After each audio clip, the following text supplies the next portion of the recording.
continue our discussion on joy. And since this is the new year, you know,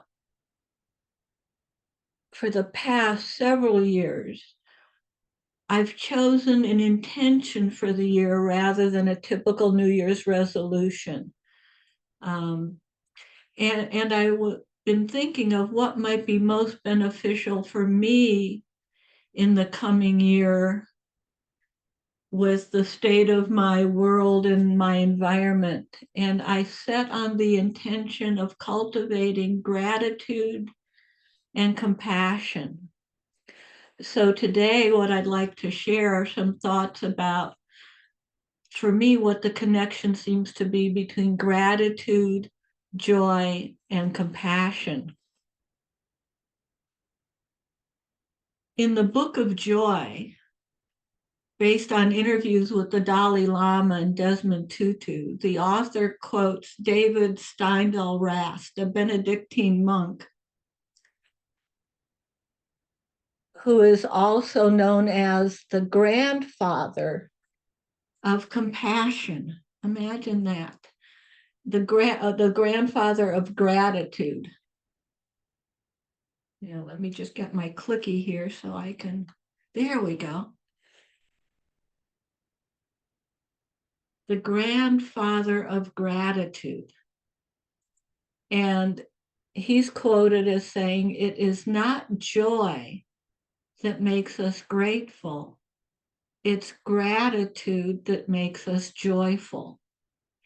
And that really resonated with me because for me, gratitude has always been a more accessible entrance into the experience of joy. For some reason, I can understand and feel my way into gratitude as a door opener to the experience of joy. Just easier to wrap my head around and to get into the embodied experience of gratitude in ordinary and everyday events, and then see how joy bubbles up in response to that gratitude. And Bill and Susan have pointed this out to us, even with their example of starting out each day with a high five and gratitude for waking up. Yahoo, we're here, we're breathing, and the joy in that. And this is a practice that the Dalai Lama recommends as well, saying every day as you wake up, think, I'm fortunate to be alive. I have this precious human life, and I'm not going to waste it. Now, let me just take a pause here. I don't know about for any of you, but my mind immediately went to the term waste it. And I could let my negativity biased brain just go off and running with that and get all entangled in how I might be wasting my time, getting a bit judgmental in my head, how I'm wasting my life, what I should be doing. And right here, I encounter an opportunity to make a choice. I can really berate myself for being less joyful and happy or less grateful than I should be, and focus on that in my brain, in little Lori's brain, or I can practice the fact that I'm noticing my negativity bias as an opportunity for gratitude. I can notice my proclivity to latch onto the negative, how little Lori can criticize the Dalai Lama for saying something in a way that got my judgmental mind going. Why did he have to use that word waste? What was he thinking? And rather than going down that rabbit hole, I can be aware and grateful for the noticing, as Susan recommends, giving myself that gold star. Be grateful for catching my conditioned negativity in action and feel the joy of that noticing, the joy of awareness bubbling up so I can smile and have that little inner laugh at my own foolishness. Such moments help me realize over and over again, a bit more deeply, it really is my choice. Again, from the Book of Joy, the Dalai Lama is quoted saying, "We create most of our suffering, so it should be logical that we also have the ability to create more joy." It simply depends on the attitudes, the perspectives, and the reactions we bring to situations and to our relationships with other people. As I thought about this, I realized just how many times a day I can choose to either be annoyed, frustrated, critical, judgmental, etc., or I can choose to be grateful and joyful. When I wake up, I can choose to be annoyed that it's morning already. Oh my goodness, I don't feel quite rested. Wish I could have another hour of sleep. Or I can choose to be grateful, as Susan and Bill do, that I'm awake and breathing. And it's that quiet moment before the sun comes up and that I have a warm bed. And when I get up and I'm brushing my teeth, I can choose to be annoyed that the cat is jumping on my shoulders as I'm bending over to spit out the toothpaste and jumping in the sink and getting toothpaste on its paws and on its head. Or I can be grateful and laugh at the amazing silliness and dearness of kittens in my life and bring a smile to my face and my heart. And there are so many times a day I'm given that choice, that opportunity to choose between gratitude and joy or annoyance, frustration, and anger. When I'm driving, I can choose to be annoyed at all the other drivers. The other day, I was driving down one of my neighborhood streets, and I was going to be a bit early for an appointment. So I was driving relatively slowly, which, by the way, was the speed limit. And I must have been annoying these poor holiday drivers behind me trying to get someplace more quickly. And we were on a 2-lane street, and one of them just zipped around me, and then the other one zipped around me. And there was a moment of annoyance. How dare they? How dare they be so impatient? What's wrong with them? I said to myself judgmentally. And then I was grateful that I didn't have to be in such a rush, that I could be safe while driving my car, and wish them well, wish them safety and peace on their journey, and feel compassion for the stress of their rush. I could feel my heart soften and open, and the joy of this arise. So this gratitude and joy goes beyond me. It becomes a gratitude that expands into the joy of compassion. And the Dalai Lama also makes this connection between gratitude, compassion, and joy, stating that there are 3 factors that seem to have the greatest influence on increasing our happiness. 1, our ability to reframe our situations more positively. 2, our ability to experience gratitude. And 3, our choice to be compassionate or kind and generous. Modern day research also, gratefully I must say, affirms that people who have a strong disposition to gratitude have the capacity for greater empathy, for greater capacity to taking on the perspective of others, a more mindful perspective, and they're rated as more generous and helpful by the people in their social networks. It is not that gratitude and joy are about denying our difficulties and our problems. Rather, as these researchers state, when we realize all that we have been given in this moment, it is our natural response to care for and give to others. And to paraphrase an excerpt from Shantideva's Way of the Bodhisattva, may I use all that I have to be grateful for and all the joy I experience, so that all beings everywhere, plagued by sufferings of body and mind, obtain an ocean of happiness and joy, so that those weak with sorrow find joy, those who are forlorn find hope, so that those who are frightened cease to be afraid, and those bound be freed, so that the powerless find power, and so people think of benefiting each other. For as long as space remains, for as long as sentient beings remain, until then may I too remain to dispel the miseries of the world. Now, contemplating dispelling the miseries of the world may be a bit daunting for a starting point, but we can practice dispelling our own miseries.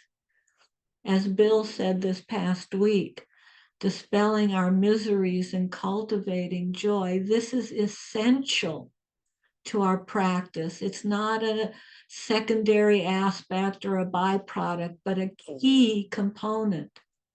We can notice and cultivate gratitude in this moment and all the ordinary moments of our lives, and cultivate joy to dispel our miseries and the miseries of the world. Thank you so very much for your kind attention. So let's practice with joy and gratitude for all that we have in this moment and all that our bodies provide for us in this moment. Not being annoyed at what our bodies can't do or their aches and pains, but grateful that our bodies are here with us and can move in ways that can loosen and soften, release, shake out, and just take whatever time you need as the beginning of your practice to allow the body, whatever movements it wants to make, to bring a bit more ease, a bit more joy into being in this moment, to settling, stabilizing,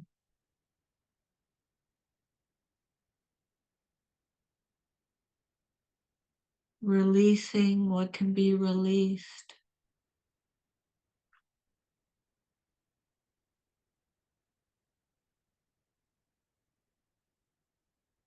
And appreciating the breath that's already flowing.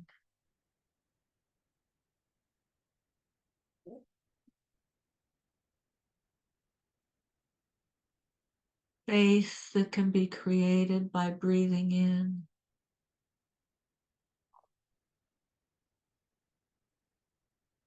and settling down and releasing that can be provided by breathing out.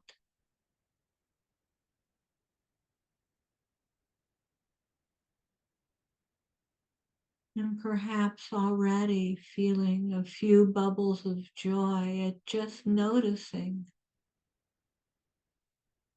that breathing is here and now in this moment. What a miracle.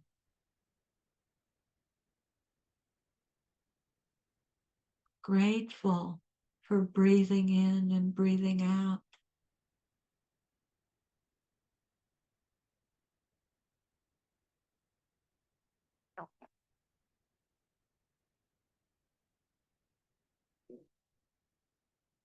and welcoming mind to this moment, to this breath.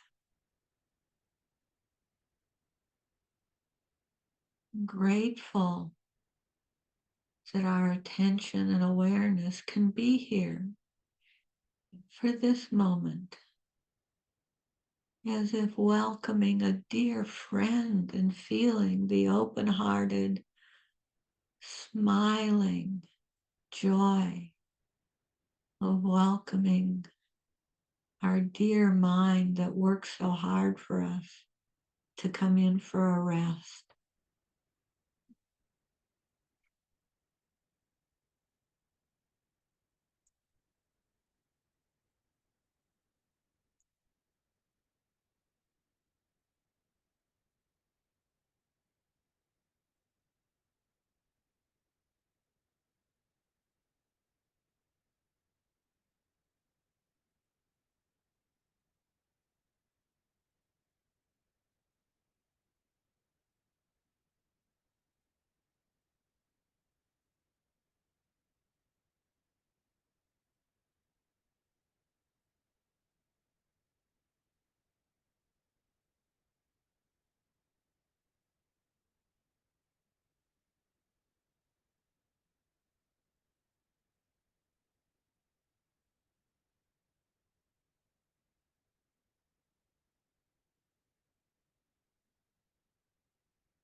And when the mind gets distracted or entangled in thinking,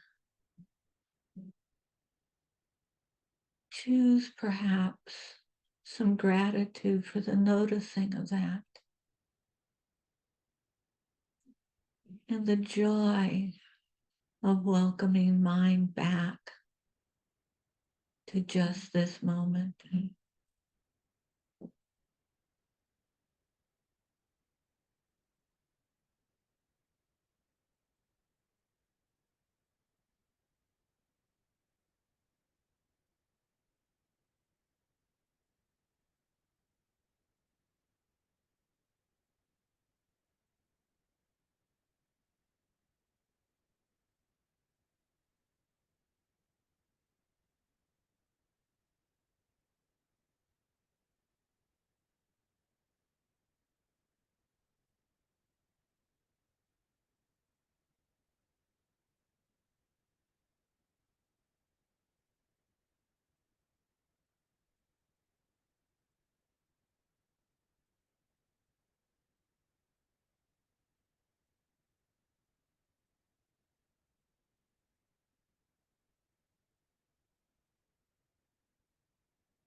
playing with just what would it be like to add in a few more sprinkles of gratitude and joy in this moment.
And in the remaining few minutes of this practice, expanding awareness to include all of us sitting here together and extending gratitude for joining together and supporting each other and ourselves in this moment. And as we move into the days and weeks and years ahead, thank you for your practice.